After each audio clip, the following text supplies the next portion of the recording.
I will take a suture through the mesenteric border, through all the layers excluding the mucosa, reverse my needle, and then take the suture on the opposite side through all the layers excluding. Extra mucosa, single layer. And use that to rotate the bowel to display the posterior end of the bowel. Once I have the posterior end of the bowel,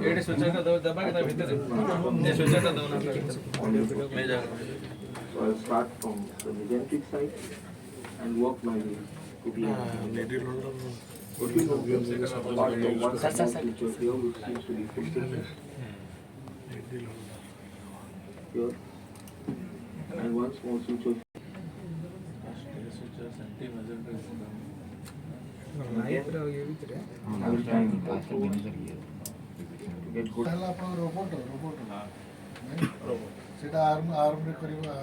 I have now come to the last suture of the reverse side of the bowel. I have still not tied my stay sutures.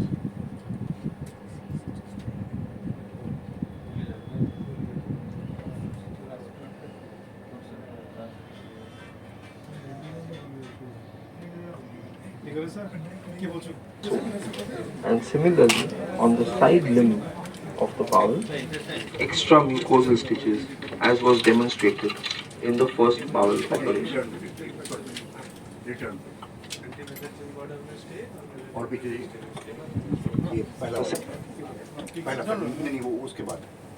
Hello friends, I am Dr. Shastri, a consultant thoracic surgeon and the medical director.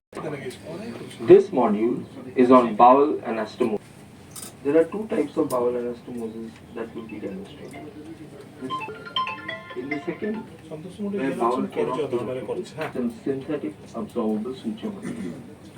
The technique is as follows. Use the needle holder of the appropriate size to draw.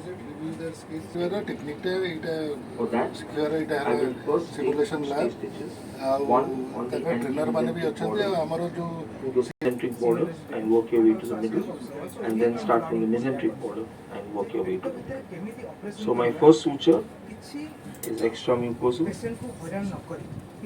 on either side, on bowel that can be rotated to get an anterior layer and a posterior layer. Next to stay back Please side. note that the two stay sutures I've taken have still not been tied. I've taken interrupted